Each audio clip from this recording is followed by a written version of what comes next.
What's going on everyone, Mike here, and this is Asus's new premium 15-inch laptop, the Zenbook NX500. It packs a sleek design, powerful hardware, a 4K screen and a big battery, but are these enough to make it a good buy? Well, stick with me for the next few minutes and you'll find out. We'll start by actually having a close look at this device. It's not as compact or as light as its direct competitors, the Retina MacBook Pro and the Dell XPS 15, but it's just as beautiful and solid built. Aluminum is used for the entire case, with different textures. The hood houses the concentric circles we've seen on all the Zenbooks before, now more subtle and less prone to smudges. While the interior is spacious and borrows the grille of precision-drilled holes which spreads from under the keyboard, a grille that covers the set of Bang & Olufsen speakers, which are actually punchy and loud for an ultra-portable. But Asus no longer offers an external subwoofer on the NX500, like they did on their previous 15-inch Zenbook, the UX51VZ, and that has a negative impact on audio quality. Long story short though, there's little not to like about this laptop aesthetically. It's also fairly practical and packs a good selection of ports around the sides, although the exact same ones are also available on the latest 13-inch Zenbook, and I would have loved to see more than just 3 USB slots on the edges. The laptop's belly is strong and does not bend or squeak, but you'll notice that there are no venting cuts on it, which on one side allows you to place the laptop wherever you might want without worrying about obstructing the cooling system, but at the same time leads to high temperatures under load, as you'll find out a bit later. Anyway, you probably noticed by now that Asus went with a silver keyboard on this device instead of a black one that would have looked much better on this aluminum unibody. On top of that, the illumination system is white, which makes the keys hardly visible when having it active, and that's so annoying that I ended up never using the backlighting at all. Once you get past this though, you'll probably enjoy the overall typing experience.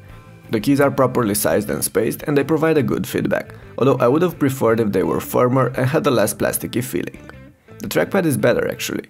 It does miss the occasional tap sometime and it is small for a 15-inch laptop, but I did enjoy its fast and accurate glass surface, so I'd say it will do fine for daily use.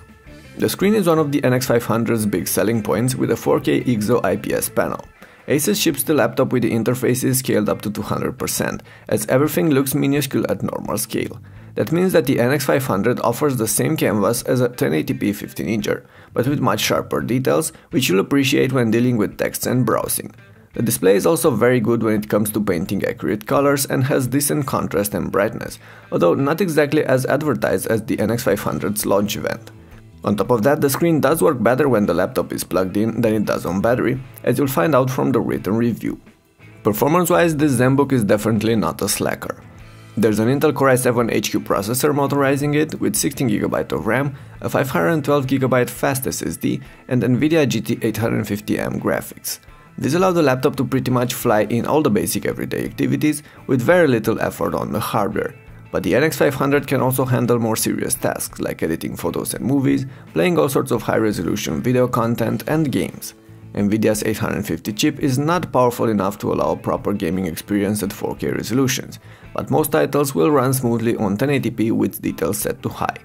I've tested a few different games on this laptop and you'll find the exact results in the written post on ultrabookreview.com, where you'll also find benchmarks and more details on performance and how you can upgrade this laptop if you want to. We will focus on a related aspect here now, the temperatures and noise.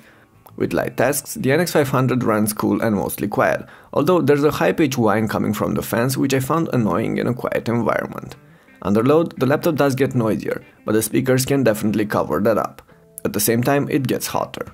The entire aluminum body warms up when playing games for hours, with the area just on top of the keyboard and the exact same spot on the underbelly getting so hot that you can't actually touch them with your finger. The hardware inside does not reach extremely high temperatures though, but even so, the laptop tends to occasionally freeze in games and throttle, which makes it not an ideal gaming ultra-portable. That was expected though, given how the 850M chip is mostly a mainstream solution. Moving on, let's talk about the battery life. There's a big 96Wh battery on this laptop, but despite that, the numbers aren't looking great for the NX500. I got around 5 hours of daily use, which involves a mix of browsing, watching video content, editing texts and some photos, listening to some music, all with Wi-Fi on, screen at about 60% and the balanced power mode activated. This can steer to up to 8 hours for very light tasks with the screen completely dimmed, or under 2 hours of gaming. So at the end of the day, the Zenbook NX500 is fast, but not really the best option for mobile gaming, and packs a big battery but doesn't last that much on a charge. On the other hand, you'll appreciate the build quality and the screen, but you might resent the silver keyboard or the fact that its aluminum body reaches high temperatures under load. Or in other words, while there are plenty of things to like about this laptop, there are also more than a few not to. And with a price starting north of $2,000, I feel that the NX500 cannot really afford this many issues, even if most of them are small or subjective.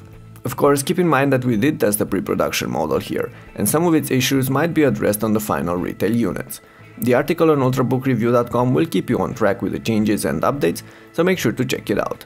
Drawing the line, the Zenbook NX500 can be a good option for those of you looking for a sleek and powerful 15-inch multimedia laptop. But it's not without hassles or compromises, so whether it is a good buy or not is entirely up to you and your requirements. With that in mind, it's time to wrap this up. Thanks for watching, make sure to leave a thumbs up and share the clip around if you appreciate it, and I'll see you soon.